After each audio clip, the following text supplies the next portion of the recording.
Perkenalkan, nama saya Maserati dari Universitas Pajajaran, jurusan Ilmu Kelautan dengan NPM 230210-2040. Nah, di video ini aku bakal ngejelasin hasil jawaban aku dari soal mengenai persamaan diferensial dalam mata kuliah analisis numerik. Nah, sebelumnya aku mau nge-review sedikit mengenai materi persamaan diferensial itu sendiri. Dimulai dari persamaan diferensial.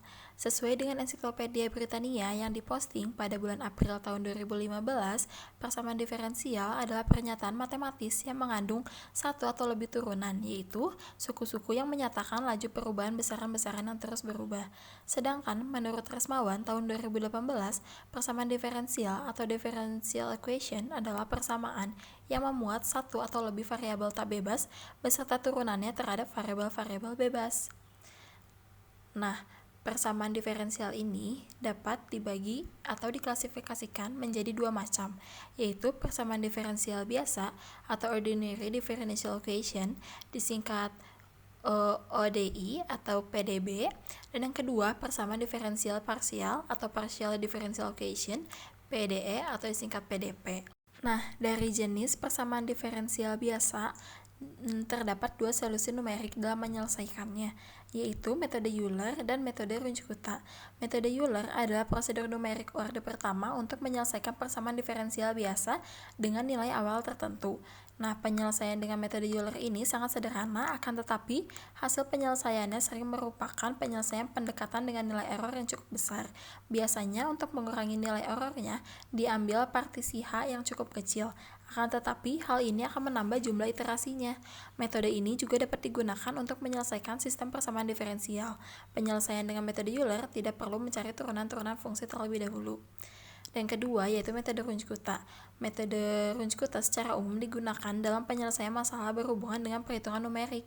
Menurut Wijaya et al. Tahun 2015, metode Runge-Kutta dapat mencapai keakuratan dari suatu pendekatan Taylor tanpa memerlukan turunan-turunan tingkat tinggi.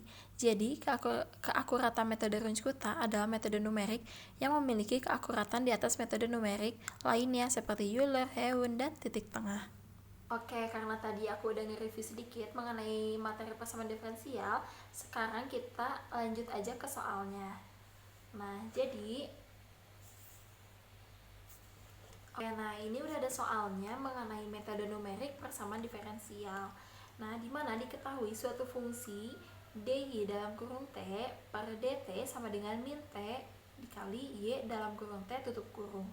Di mana y dalam kurung t tutup kurung merupakan ukuran sel dalam unit dan t adalah waktu dalam hari.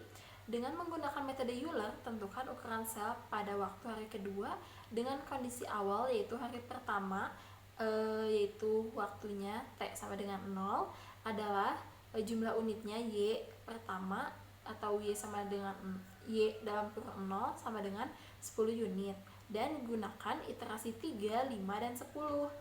Nah, dari soal tersebut maka kita dapat memperoleh iterasi atau M, yaitu ada 3, 5, dan 10. Kemudian ada selang waktu, di mana selang waktu ini tuh terbagi dua, yaitu selang waktu A, di mana selang waktu A ini tuh berarti awal, yaitu 0, dan B, yaitu selang waktu yang dicari itu adalah 2. Dan juga diketahui juga nilai awal atau Y dalam kurung 0 itu 10 dan M jumlah iterasi itu 3 karena karena iterasi itu ada 3, 5, dan 10 di mana jumlahnya itu ada 3. Nah, yang ditanyakan itu tuh ukuran sel pada hari kedua melalui metode Euler. Maka hal yang pertama kita lakukan yaitu kita perlu mencari iterasi, dimulai dari iterasi ketiga dulu. Nah, dimana dalam mencari iterasi ini kita perlu mengetahui nilai H. Nah, nilai H ini tuh diketahui melalui nilai B, yaitu waktu yang dicari, yaitu hari kedua, dan A ini tuh waktu awal, dan M jumlah iterasi.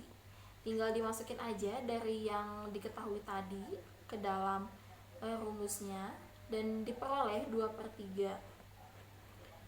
Nah, untuk T-nya sendiri itu tuh selalu plus 1 ke tahap berikutnya.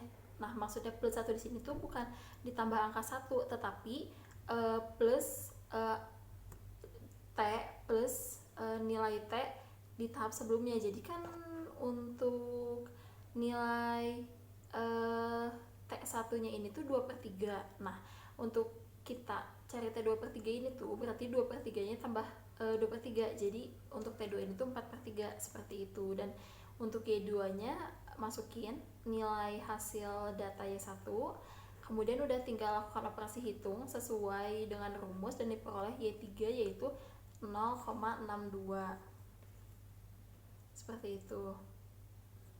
Nah, selanjutnya kita lanjut ke iterasi 5 yaitu M sama dengan 5.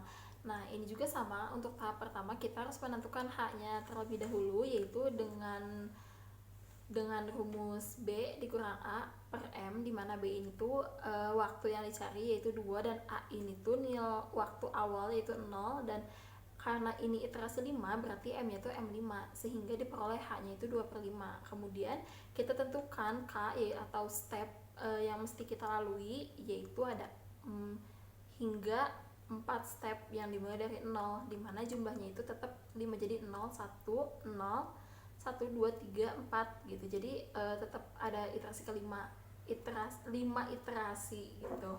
Nah, kita melakukan langkah yang sama dengan iterasi ketiga atau iterasi sebelumnya, yaitu untuk K0 kita masukin Y0 tambah 1 sama dengan Y0 ditambah HFX min T0, Y0 dimasukin nilai Y0 nya yaitu 10, nilai H nya yaitu 2/5, dan untuk T nya 0 dan Y nya 10, diperoleh Y1 nya sama dengan 10. Dan kita lanjutkan terus menggunakan rumus yang sama hingga K keempat. Nah, untuk K keempat ini tuh sudah mengalami lumayan nilai yang berbeda ya dengan angka yang untuk nilai K0, karena untuk K4 ini tuh kita peroleh Y4 ini tuh udah hasil dari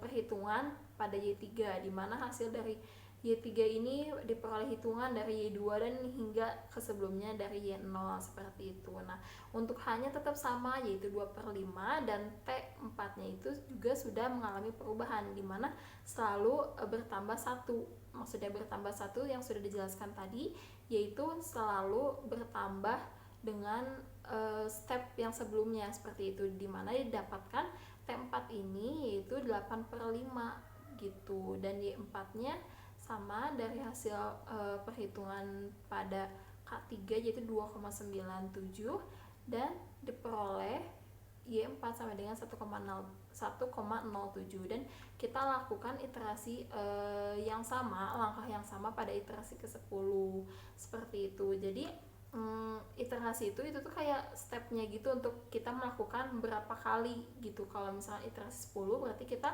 melakukan 10 kali dari 0 hingga 9 seperti itu.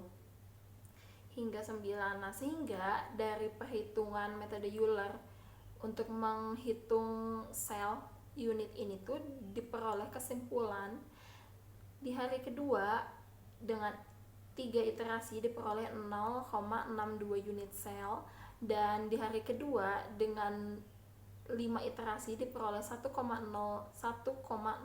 unit sel, dan di hari kedua dengan 10 iterasi diperoleh 1,24 unit sel. Oke, mungkin sekian dari aku jawaban mengenai tugas persamaan diferensial menggunakan metode Euler. Mohon maaf bila ada salah kata ataupun step-step yang terlewat atau salah penyebutan. Semoga penjelasan ini dapat membantu teman-teman. Sekian dari saya, mohon maaf. Terima kasih, dadah.